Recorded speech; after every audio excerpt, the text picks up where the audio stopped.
তো এখন এলমা যাইব কবে? ভাবতেছি ওর আর পাঠাবো না।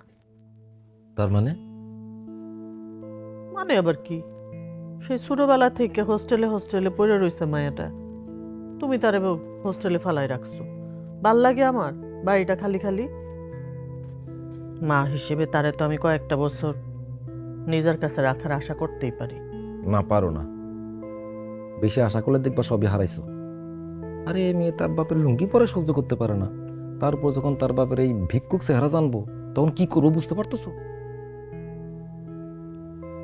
আমি বহু চেষ্টা করছি, পোশাক বদল করলে ভিতরের মানুষ বদলায় না। তো তুমি তো এখন ভিক্ষা করাটা ছাইড়া দিলেই পারো। আল্লাহ দিলে তো আমাকে টাকা পয়সার অভাব নাই, ব্যবসাও আছে তোমার। তাইলে এখন আর ওইসব কাজ করার দরকারটা কি? তুমি ভাবছো আমি 500 টাকার লাইগা রাস্তায় নামি? 500-র পরে কয়টা শূন্য যোগ হয় তুমি জানো? আর এই ব্যবসায় আমার কত কর্মচারী আছে তোমার কোনো ধারণা আছে? তুমি চিন্তা করো না, আমি খালেক সাহেবের লগে কথা কইছি, মায়ের বিদেশ পাঠিয়ে দিন। কি? তাইলে ওর লগে আমারেও পাঠাই দিও।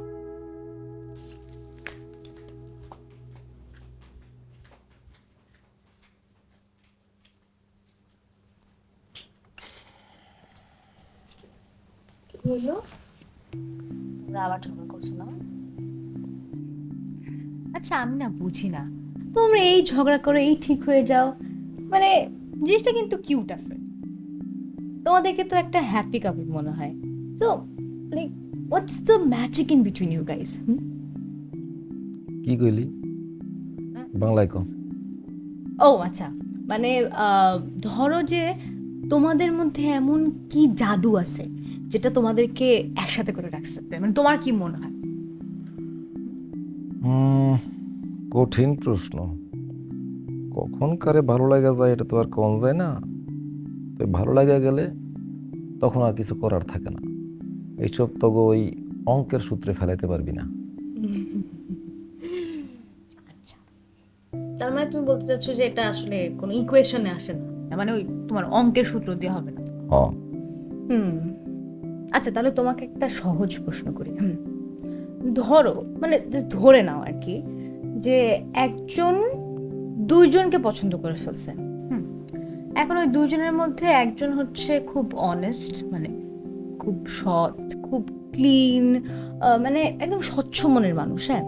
আর আরেকজন হচ্ছে ধরো অনেক রিচ, অনেক টাকা পয়সাওয়ালা, মানে অনেক বিত্তবান টাইপের। তো তুমি কাকে বলবা চুজ করতে, মানে তুমি কাকে প্রেফার করবা এই দুইজনের মধ্যে? এটা তো আরো কঠিন প্রশ্ন। তাই সৎ মানুষটারে পছন্দ করাটাই উচিত। টাকা পয়সা কখনো আসে যায় তার কোনো ঠিক ঠিকানা নাই। তাছাড়া ধনী ব্যক্তি কেমনে টাকা কামাইছে ওইটা যদি তুই ঘাটাঘাটি না করস তাহলে বুঝবি কেমনে?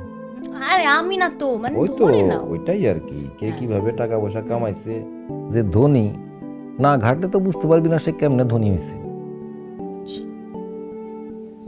হুম, বুঝলাম। কি বুঝলি? বুঝলাম, তোমার টাকা পয়সার সোর্স বের করতে হবে। গুড নাইট আব্বু। দেখি আম্মু নাকি রাগ করছে, যে রাগ ভাঙে। আম্মু